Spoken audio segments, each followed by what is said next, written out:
Ladies and gentlemen, welcome back to more Total Extreme Wrestling. I'm BrendenPlayz, and we are here with the Final Resolution pay-per-view, the first pay-per-view of the new year here in Total Extreme Wrestling for our TNA. Well, it's now 2007 playthrough. Of course, we started 2006, and this is our first pay-per-view of the new year. So this is going to be exciting. We've got a few rivalries we are beginning, a couple that we're ending.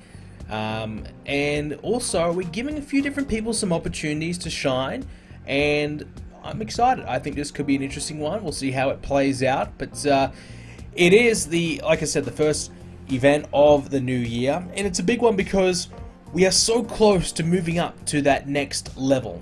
So you can see the Great Lakes 64, Northwest 64, the Southwest 63.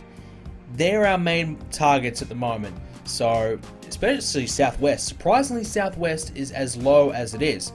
So for our pay-per-view here today, we definitely need to have our show in the Southwest. Hopefully, that may help a little bit. Put it at the Staples Center, and 19,000 fans going to show up. Can you imagine TNA in the Staples Center? I could never see that. But anyways, it's a good opportunity for us to build on our popularity in this region.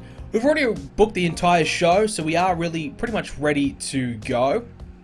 And we have taken up the entire hour, 4 hours really. It's nearly 4 hours. So it's still, you know, we have so much stuff that we want to cover. We still can't get really everyone on the card because I've had to do a few pre-show matches as well. But I might just add one more match to the post-show. Now, you're probably thinking to yourself, I never really do post-show matches. Why is that? Now, the reason why we don't do post-show matches is really because most of the time the wrestlers are phoning it in a post-show match. It's not really trying. So we kind of avoid it. You know, we don't do it simply because they're not going to give us their best performances. So we're just going to use everyone that hasn't been used on today's show, of course apart from our women, in this matchup, as a way to get them on the card, get them on the show. As it turns out, looks like we may not have enough room to do an 8-man men's match. We could have a couple of people just from the babyface side of things come over and compete instead. But even then, we're still kind of pretty much filled up, aren't we? Unless we want to put Christian Cage on the post show. So maybe we don't do that. Maybe we just do a standard tag team match. And we might have... No, we want to have Matt Sydal. Matt Sydal hasn't had a match for a little bit of time. He's kind of complaining a little bit, so we want to get him on. Jay Lethal doesn't get that many opportunities, so we'll put him and Alex Skipper and Eric Young. Just a random match thrown together on the post-show. And we'll give the win to Eric Young. So the reason why we're doing that is because we're actually having a big 15-man battle royal. So that's why a lot of the people aren't available. So I wanted this pay-per-view to try and get pretty much nearly everyone on the card, because I feel as though for a while now we've kind of struggled to get everyone involved, and there's been a lot of people missing out. So by doing this, it gets everyone a chance to be on the card. Yes, chances for popularities to improve, so our lower guys have that opportunity to get better, and it keeps the morale happy. You know, a lot of people have been missing out. They get, over time, they'll start to get a bit upset. So if we actually get everyone on the card, that's when we're going to see some morale boosts. With that being said, I mean, we could have borrowed from developmental for that matchup. But with that being said, we're pretty much ready to go. Can't really fit Nakamura on the card. I was thinking maybe. But yeah, we're chock-a-block full. We are done. We've got no time available. Let's run the show. Let's see how it goes. And I just want to check quickly for our main event that it is in the right slot, and the world title is on the line. Very good. And we might... we do need to do some kind of like a hype video for our main event. We just might have to try and cut a few minutes away from something, because you don't want to have two big matches back to back without any chance for a bit of a breather. So we definitely need to get this in between Goldberg and A-Train. But what it will mean is we need to cut down on a few minutes somewhere else. So we might cut it down in our women's matchup. And we just need to cut down maybe on our tag team matchup. Two of our lesser matches. Okay, so let's get into it. So we start off with the pre-show.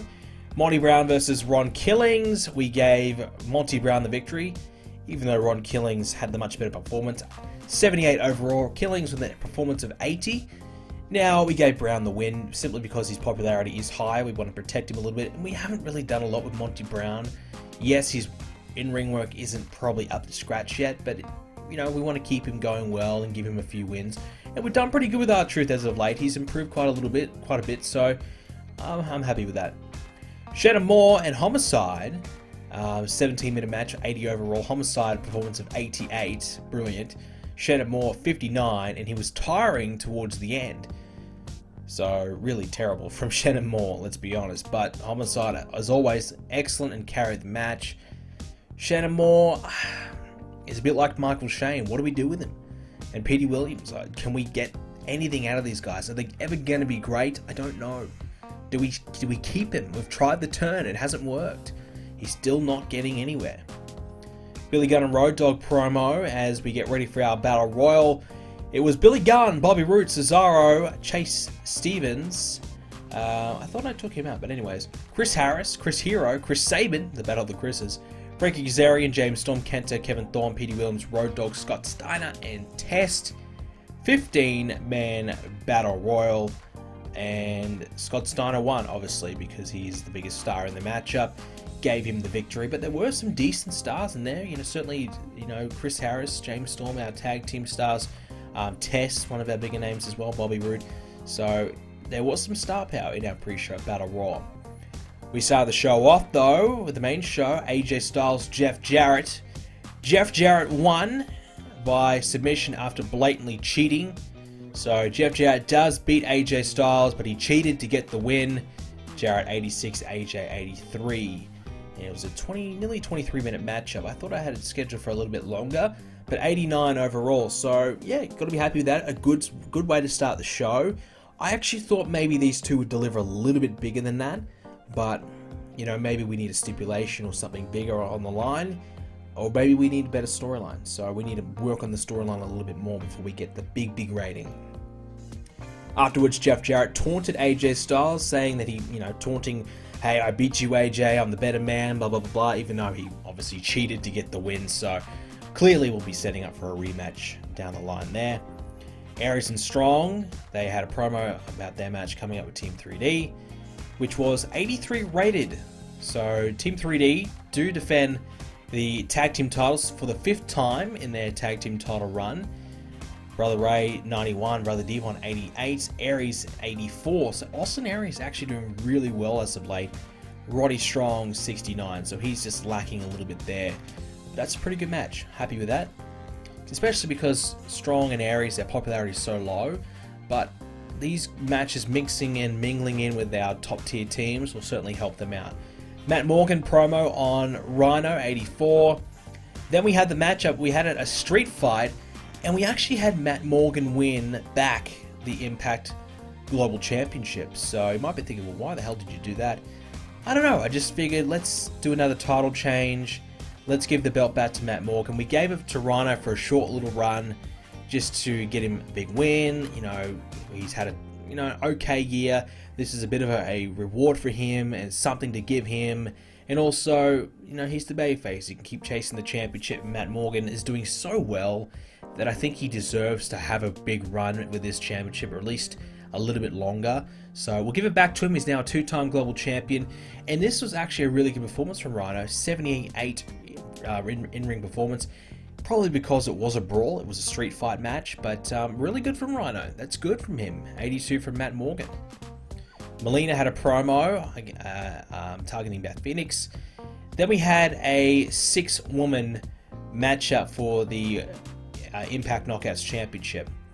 We did this because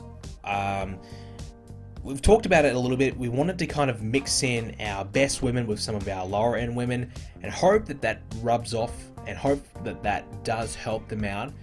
So having a big match on the pay-per-view, having a great match on the pay-per-view, hopefully that does help them develop. And I think it did. You know, 73 rated. You know, Melina carried it with 79, obviously, but Beth Phoenix, 61. That's one of her better performances I've ever seen her do. So overall, that's really positive. Molly Holly was good, 66, Gail Kim 70. And it does help those two rivalries we had going. We had Rebecca Knox and Gail Kim, that storyline going. Melina and Beth Phoenix, of course, the main ones. So it does help. We kind of covered two storylines in one match, but also may potentially help everyone in the matchup with a decent match rating. Paul London promo on Alex Shelley. Then we had the matchup Paul London and Alex Shelley. So Shelley does win, but it was due to Chris Sabin running in and, you know, basically screwing over Paul London. So Shelley wins. And here's the performances. Paul London, 84. Alex Shelley, 87. Overall, though, 83. So that's disappointing. Obviously, judged off those performances, it should have been better. It should have been at least 85, 86. But I guess, you know, there was some poor psychology on display. That does hurt the matchup. And maybe the storyline wasn't as hot as it could have been.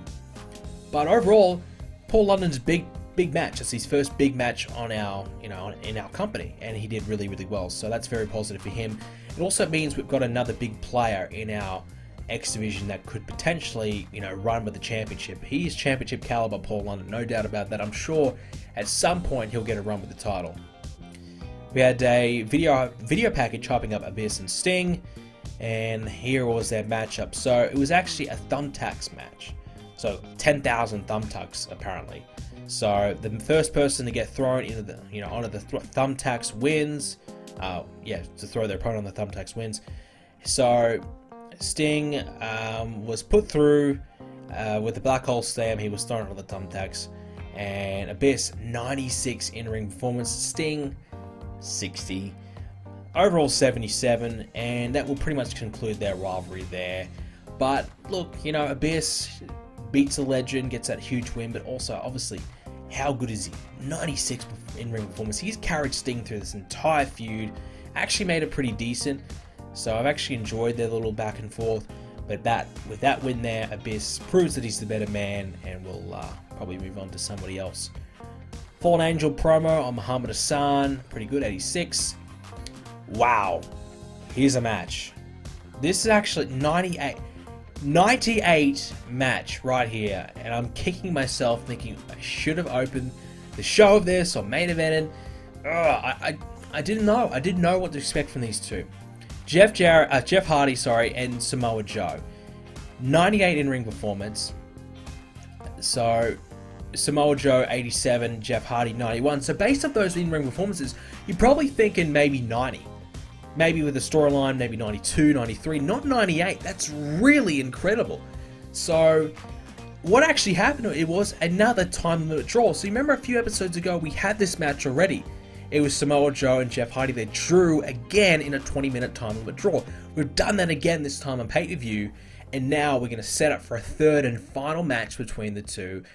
And we'll find out who actually gets that big win and actually goes from there. So 98, that will surely boost both guys' popularity. It was a draw, so no one's going to hurt. And such a great match, that is going to be fantastic. So that could already be an early match of the year candidate for our company. That's awesome. 98. Jeff Hardy 91. So I thought, you know, you'd probably think Samoa Joe would be the man in this match to get that great performance.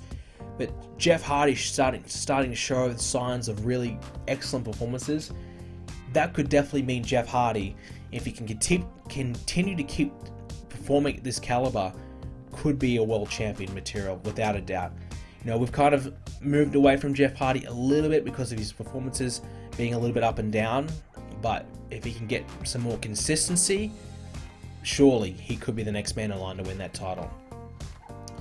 A-Train promo, so hyping up his match with Goldberg. I don't think this is going to be great. I'm expecting mid-70s. It was 81. 81, pretty good. Okay, so Goldberg 67, A-Train 78. They don't click. They have bad chemistry. It was a steel cage match as well, so Goldberg wins with a big spear. They don't have chemistry, so we knew the match was going to be bad, but I wanted to do one more match between the two rather than starting something else and just having it being a one and done. So, you know, 81, that's pretty good. And then we had the video package hyping up Hassan and Angel. Now, this is our main event, and I honestly have no idea what to expect. Fallen Angel is one of our best workers in the company. Muhammad Hassan has started to prove that he may be the best we've got as well, our best heel. How the hell is this going to go? I have no idea. Let's find out. 92, and look at this, and you'd probably look at this and go, this should have been the match of the night. Fallen Angel 90, Muhammad Hassan 95. How good is Muhammad Hassan going? So Hassan defends the title for the 3rd time and gets 92. And compare it to Samoa Joe and Jeff Hardy, you'd probably thinking, hey, this match should have been better, and this is probably the right choice for the main event, without a doubt. It's obviously our world title, it's going to main event anyway. But, geez, you know, you just, sometimes it could just be crazy what kind of rating you get. But 92 from these two, that's really good. I'm really happy about that. Obviously, Christian and Hassan didn't have the chemistry we were hoping for. These two don't have great chemistry, but don't have bad chemistry. They had a good match, and Muhammad Hassan does win, but Fallen Angel may get a little bit of an opportunity to prove himself as a main event guy in this one. He's definitely had a great in-ring performance, as we knew he would, but also gets a chance to kind of get in the world title picture and show us what he can do against one of our big top stars. And afterwards, we had Matt Sydal, Jay Lethal versus Alex Skipper and Eric Young. Good in-ring performances, but you can see 55 rated match because they just don't give a shit. They phone it in. Doesn't work.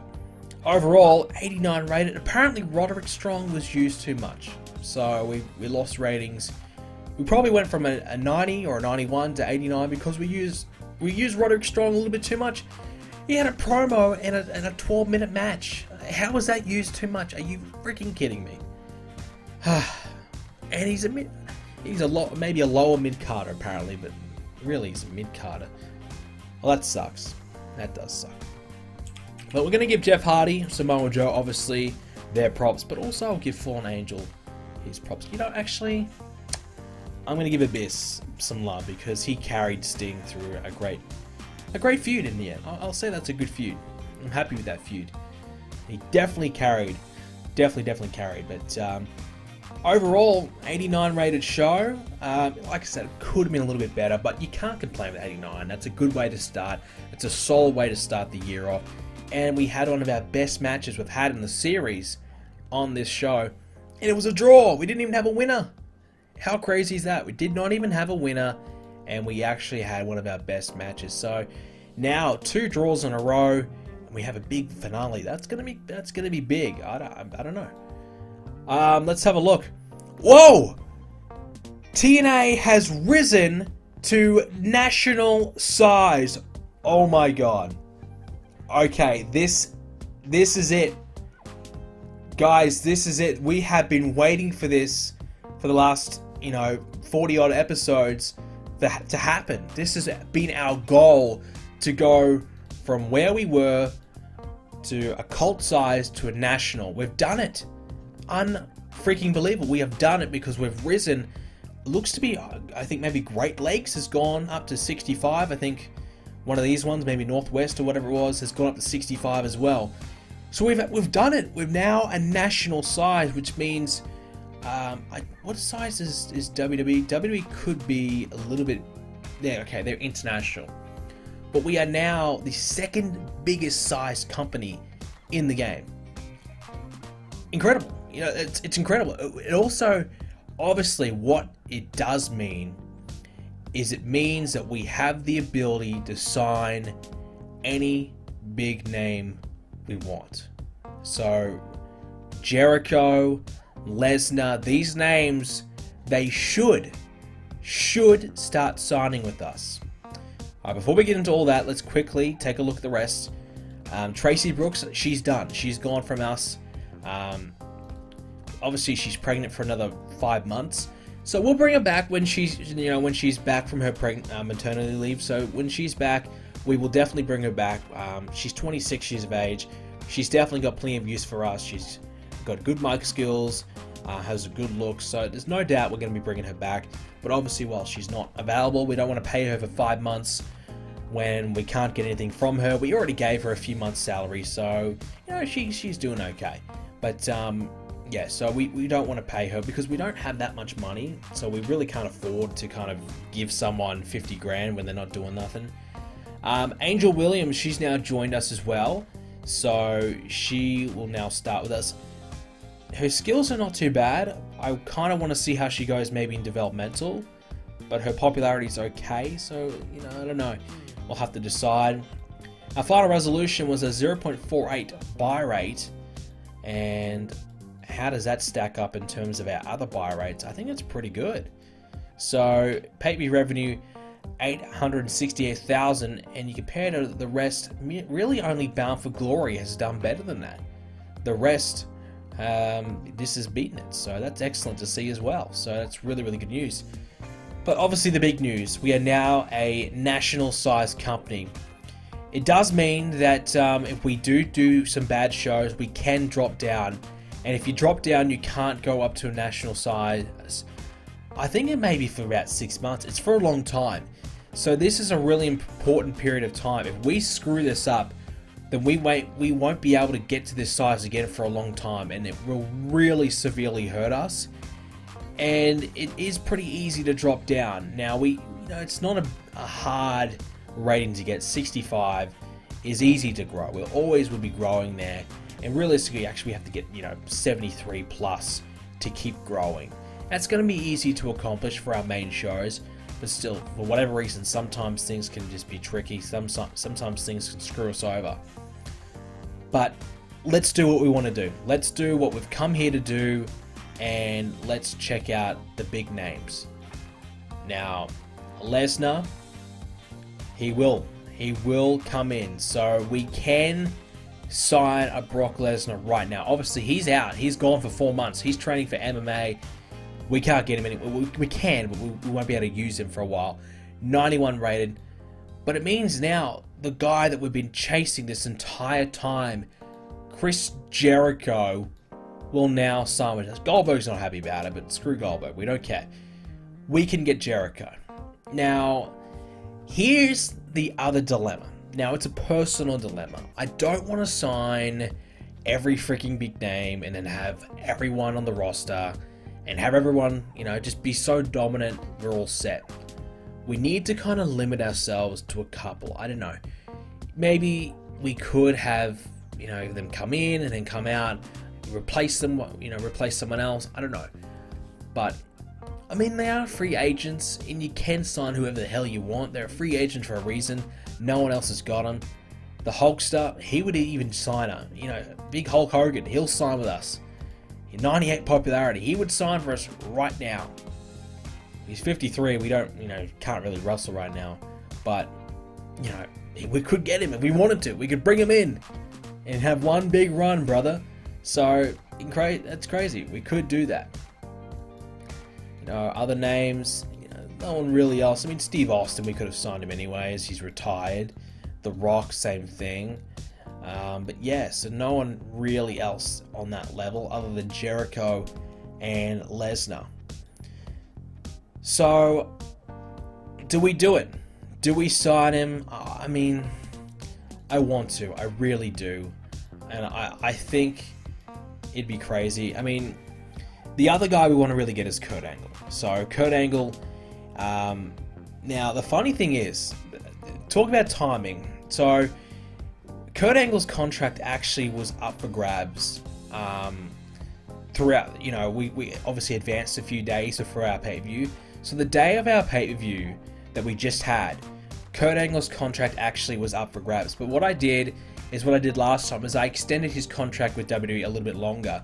I think I gave it another 6 months because I wanted this to give us enough time to get to national rank. But as it turns out, well, we've already made it there.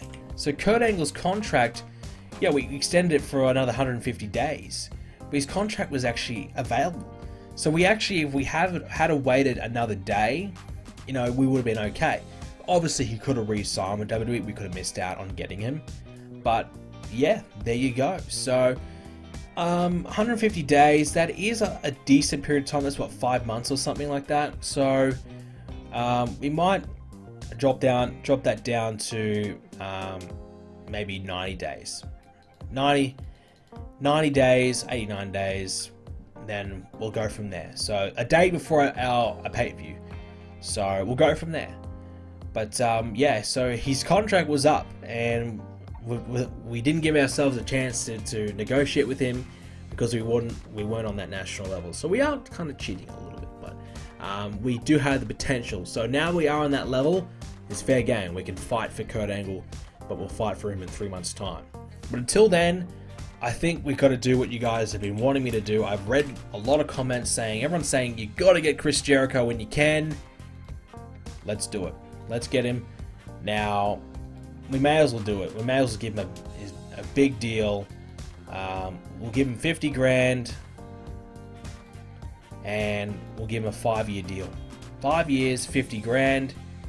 And there you go. So that'll take him to 41.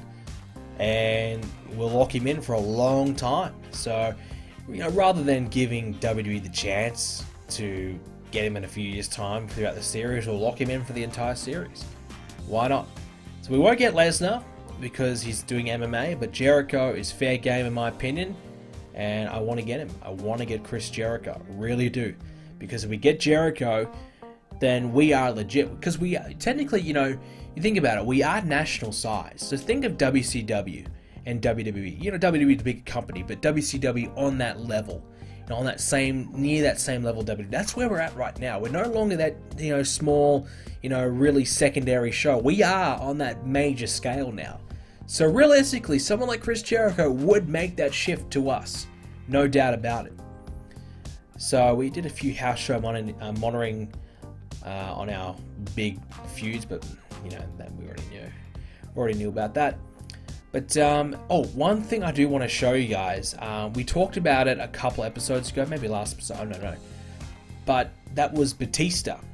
Now Batista been excellent. He's held the championship for so long. I thought he was going to go the entire 2-year period, but he didn't. Batista lost the title to the Big Show on their New Year's Revolution pay-per-view.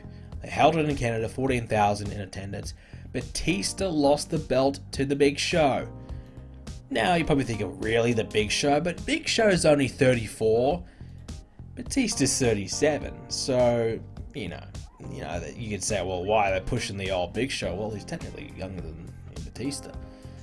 So, yeah, Big Show, 88 pop. He's now the world champ. So, there you go. Beat Batista.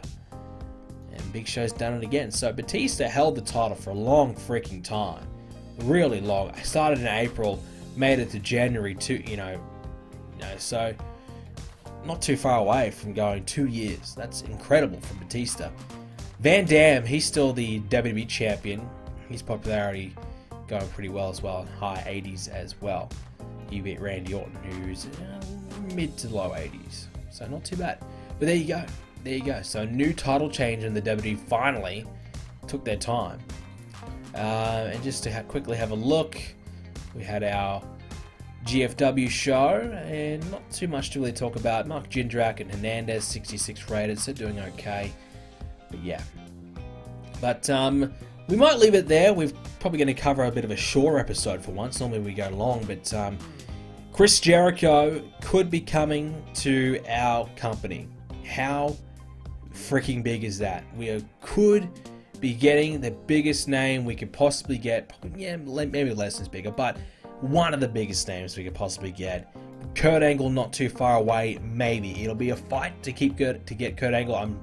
Without a doubt, I'm sure WWE will give him a big deal, and we might have to give him a stupid contract to get him. But if we have to give him a stupid contract, then I will give him that contract to make sure that he's coming to TNA. About 6 months later than what he should have. But anyways, thank you so much for watching, ladies and gentlemen. We've done it. Thank you so much for your support and all your ideas and suggestions. I really appreciate it. National size, one of our big goals for the series, accomplished, done. Now we've got a lot more to do. We still need to keep going. International is what we want to do. To get there, we have to get 71 importance in 8 regions of America and have at least cult size in 3 other game areas, which is not happening. You can see our international presence is absolutely abysmal. So moving up to international size isn't happening anytime soon. But No worries, we might get there one day. Thank you for watching, ladies and gentlemen. 100 likes in this episode would really be appreciated so we can get more episodes going for you guys. More support, more episodes. Subscribe if you haven't already, and share it around to your friends. Follow me on Twitter at BrendenPlayz. Leave a like on the Facebook page, BrendenPlayz, so you stay up to date with everything I'm doing. Thank you for watching. See you next episode.